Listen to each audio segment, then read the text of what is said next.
Olá, meus irmãos, passando aqui para deixar uma pequena reflexão em 1 Pedro, capítulo de número 5, versículo de número 8, que diz assim: Sede sóbrio, vigiai, porque o diabo, o vosso adversário, destacando essa expressão do versículo, anda em derredor, bramando como um leão, buscando a quem possa tragar. Observe que Pedro ele faz aqui uma comparação entre o diabo, nosso adversário, inimigo da igreja, inimigo de Deus, e um leão em seu ataque.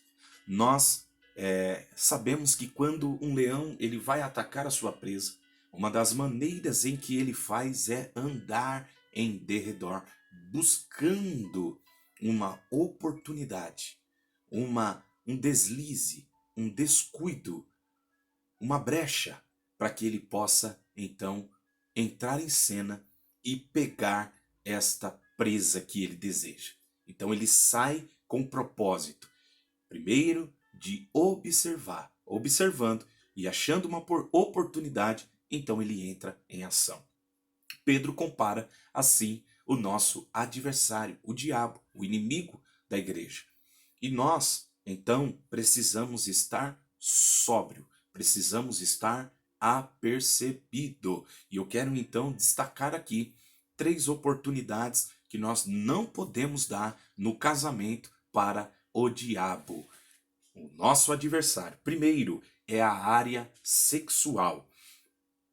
Paulo vai dizer em 1 Coríntios capítulo 7, versículo 5 assim: Não vos defraudeis um ao outro, senão por mútuo consentimento, por algum tempo, para vos aplicardes à oração, e depois ajuntai-vos outra vez, observe, para que Satanás não vos tente pela vossa incontinência, ou falta de controle. Observe que a área sexual no casamento é um alvo também do nosso adversário. Então, ele fica ao derredor, observando como nós estamos tratando, cuidando, levando esta área da nossa vida. Então você que está me ouvindo, fique apercebido, porque o nosso inimigo, ele é oportunista.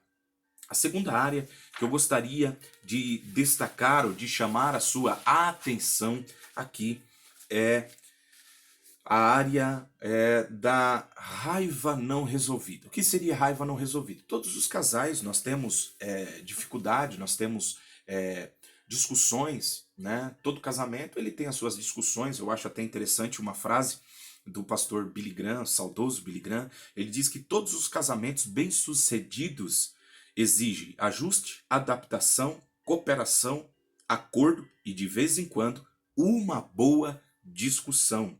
Uma boa discussão pode ser saudável. Um casal de muitos anos, de casado, que nunca tenha tido a menor discussão, a menor briga, ou estão mentindo, ou um deles é descartável, já abriu mão. Então, meus irmãos, nós sabemos que nós temos essas discussões aí no relacionamento. Eu tenho quase 20 anos aí de casado com a minha esposa. Louvo a Deus por isso, mas nós também, expondo a nossa vida aqui, já tivemos também os nossos problemas, as nossas discussões e as nossas dificuldades. A diferença é como nós reagimos a esses fatos que acontecem. Por quê? Porque Paulo ele vai dizer que o inimigo ele é oportunista, como o leão, que faz de tudo para de alguma maneira achar a oportunidade para ele atacar. E aí Paulo, em Efésios capítulo 4, versículo 26, ele diz assim: irai-vos. Observe que não é pecado se irar. Pecado é você fazer com que a ira te leve a uma ação aí errada, né? Então ele diz: irai-vos e não pequei. Não se põe o sol sobre a vossa ira.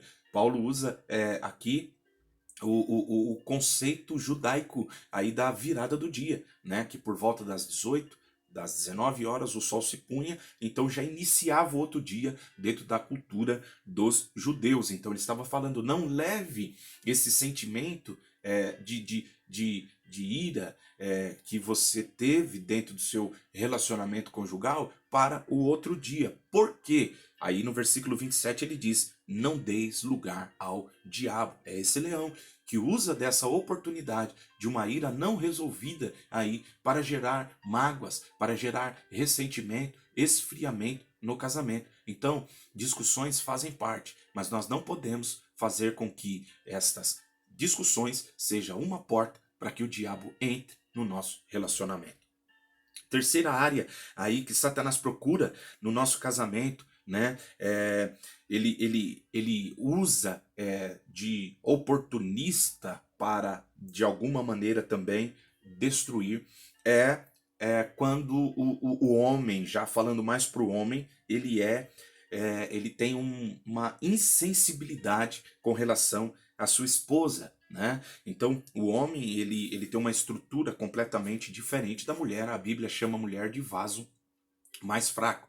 E isso precisa ser respeitado dentro da relação. O homem, muitas das vezes, ele é bruto com a mulher. E Paulo vai destacar isso em Colossenses capítulo 3, versículo de número 19, que diz assim: vós maridos, amai as vossas mulheres. Esse amar aqui é sacrificial, a ponto de proteger, de dar a sua vida por a sua esposa, ou pela sua esposa. Aí ele diz assim: e não vos irriteis contra ela.